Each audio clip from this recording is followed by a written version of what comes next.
The next topic we're going to cover is organization. There's a book put out a while back. There was a book put out called The 7 Deadly Sins of Small Group Ministry by Bill Donahue and Russ Robinson, a troubleshooting guide for church leaders. And I picked this up just out of curiosity, read it, and the funny thing is, I don't know if this is funny or not, our church in one way or another violates all 7 of these. All 7 of the 7 deadly sins of small group ministry. Let me give you a list of some of ours. And this is why we're talking about. My goal for today, honestly, the big goal for today is to give you a big picture. We could spend a 40-hour work week going through all the nitty-gritty of what a small group leader would need, and we wouldn't cover everything.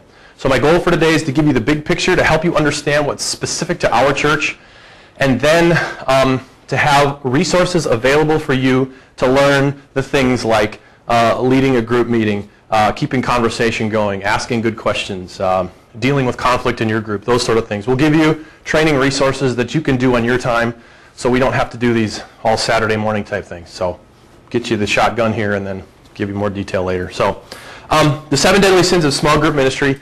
On the top of the list are organizational issues, and that's why we're discussing this. Number 1 is unclear ministry objectives. When you asked somebody about a year ago, what's the purpose of our small groups, you got a different answer from every single person, literally. Every single person had a different answer, which is never really good, because then everybody's doing nothing together. So the next one is lack of point leadership. Excuse me. We had Bonnie Hunink was heading things up for quite a while. Bonnie was also chair of the care committee, and really small groups fell in her lap because small groups are technically under care committee. So she, with all the other things on her plate, she it's just not really possible to be working as much as that and be able to manage something like this. So we've tried to fix that in giving it to me, so hopefully we have some point leadership now. I'll work on that. Number 3 is poor coaching structures. How do we encourage and coach and teach both our groups and the leaders of those groups? So number 4, neglecting ongoing leadership development. That's what we're doing today. Not neglecting it, but we're hopefully doing it. Leadership development.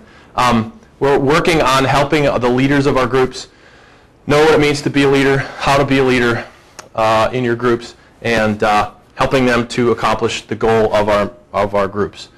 Number, what is it, 5? 1, 2, 3, 4, 5 is a closed group mindset. Having groups that we're our group and we're not going to let anyone else in. Now again, there's a balance between what we were talking about, maintaining relationships and bringing new people in.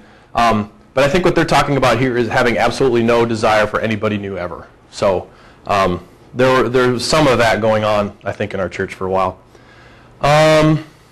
Narrow definition of small groups would be number 6, meaning, for example, small groups in our church are catechism Bible studies on Sunday nights. Those are our small groups.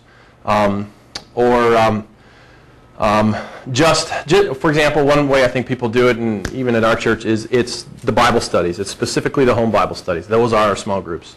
Or some people would say it's the affinity type stuff, the baseball, the whatever. Having too small or too narrow a view of what a small group is. And the last one is neglect of the assimilation process. How do we take somebody from an unbeliever, being an unbeliever, and plugging them in, a little bit like we were talking about a minute ago, plugging them in to a comfortable place and continuing on with them as they grow deeper in their relationship with Christ, with us, and with the church as a whole. So being able to guide somebody through that process. And when there is no process, people aren't going to come because there's no way to handle them. So those are the 7 deadly sins of small group ministry. I think in one way or another we were violating all 7 of them. But we're going to talk today about how we as a church are working on changing that. I have the presentation. Ron, you probably got 15 copies of this. Were you in council yet when we did all this stuff? No? Well, then maybe. Okay.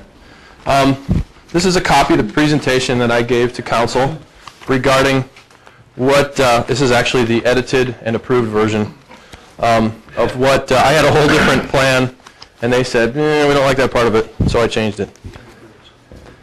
There you go. And there's a lot in there. We're not going to cover this all today. But take this home and get a good look at it. There are some small discrepancies that I didn't change when I modified it. So if you see reference to coaches in here, ignore that. That was part of my old part of the plan. Then we're changing things up a little bit. But the gist of what we said is our church needs small groups. Small groups benefit us in a lot of ways. And some of the things that this lays out is just the benefits of small group. Biblically, why do we need them?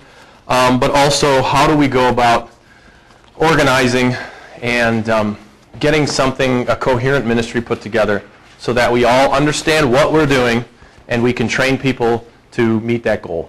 Okay? If you go to the, it says, near the bottom of the page, it says Step 1 Mission Statement. It's like the 1, 2, 3. It's the back of the second page for you. Is that right? It says Step 1 Mission Statement. Okay, here's, excuse me, here's the layout of kind of what we propose to do for our small group ministries. And, take this home later and read it when you get a chance. It's a good cure for insomnia. But we have a series of steps that we're going to do. And the big steps here are organization, getting things organized. Step number 1 was establish a mission statement for our small group ministry. We all need to know what the purpose of our groups are. And the mission statement is right below there. And this is just an integration of the intention of small groups generally and our church's mission statement. So what we did is we tried to relate it to what our church is already doing, but specifically how do we make small groups do that. So the mission statement is to develop groups throughout all the churches and ministries in which believers and unbelievers alike can grow in obedience to Jesus Christ through a biblical environment of compassionate, caring Christian community. Okay? Does that make sense? Clear as mud. So it's all encompassing. We're looking at all of our churches' ministries. How do we make everything that we do small group in one way or another? Believers and unbelievers, we're growing in our obedience to Jesus Christ. That's the part straight from our church's mission statement, because that's our goal as believers, to grow in our obedience to Jesus Christ. And then through compassionate, caring, and Christian community. So that was step number 1. The council approved that. Then we needed to define, number 2, define what small groups will be in our church. We put just a broad definition of groups in general. That's the next page there. A group of people who come together on a regular basis for a common purpose and are led by an identified leader who is helping them to grow in their obedience to Christ by intentionally providing an environment for connection, community, and spiritual formation. So that's pretty broad. There goes into a little more detail below that. I'll let you read that later.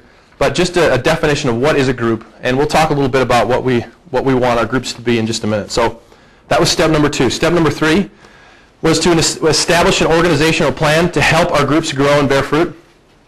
Organization, we don't do organization for organization's sake. I am not an administrator. That is not my gift.